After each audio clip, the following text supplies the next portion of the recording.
Alors, les classements à l'issue du Grand Prix de Las Vegas, qu'est-ce que ça donne? Eh bien, les voilà.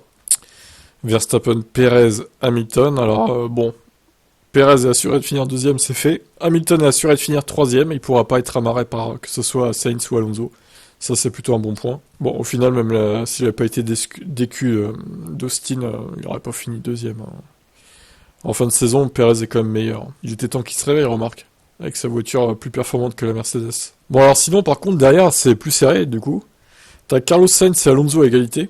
Et t'as Norris, qui a pas marqué de points vu son crash là, qui est à 5,2.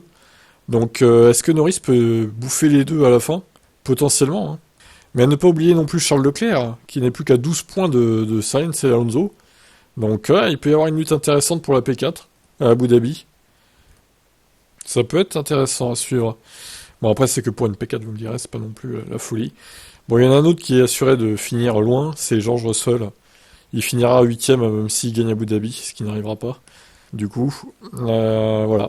Une mauvaise saison, hein, je pense qu'on peut le dire, de George Russell, qui a été vraiment médiocre, alors que son équipier est troisième avec 50, non, même plus que ça. 72 points de plus, c'est énorme.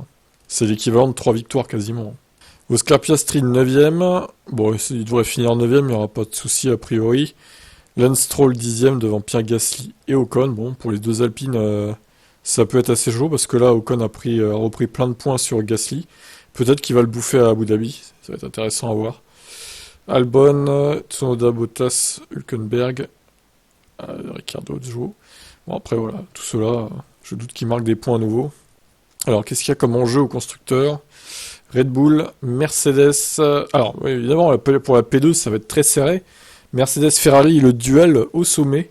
4 points seulement entre les deux.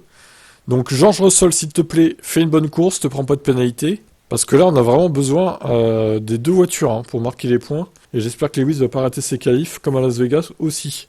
Les Ferrari, ils sont quand même en forme en ce moment, donc ils vont être durs à battre. Bon, quant à McLaren, je pense quand même qu'ils vont rester devant Aston. Parce que bon, Norris, il va pas faire que se cracher non plus. Il va faire une bonne course à Abu Dhabi, je pense. Donc McLaren devrait conserver sa P4. Je serais très surpris qu'Aston Martin les batte à Abu Dhabi. Bon, après, c'est vrai que Stroll a fait un bon résultat à Las Vegas. Ils ont marqué plus de points que McLaren, mais bon, ils sont quand même à 11 points. Je doute que ça suffise. Hein, parce que bon, ils jouent pas le podium. Hein. Normalement, c'est 5ème, 6ème, 7ème maximum chez Aston Martin. Donc ils peuvent pas reprendre de gros points à McLaren quoi qu'il arrive, quoi. Bon, Alpine finira 6ème, complètement isolé dans un no man's land, là. Très étrange cette saison d'Alpine.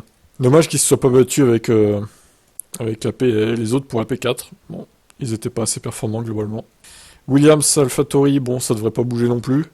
Alfa Romeo et As, pareil, hein, ça devrait pas bouger ces places-là. Voilà pour ce qui reste à voir la semaine prochaine à Abu Dhabi. Et on en terminera avec cette saison 2023 qui quand même été une énorme purge, hein, globalement. Même s'il y a eu quelques bonnes courses, les trois quarts étaient pourris, hein, on va pas se mentir. Hein. Espérons qu'à Abu Dhabi on finisse en beauté. Allez, Las Vegas c'était pas si mal, on verra. Ciao.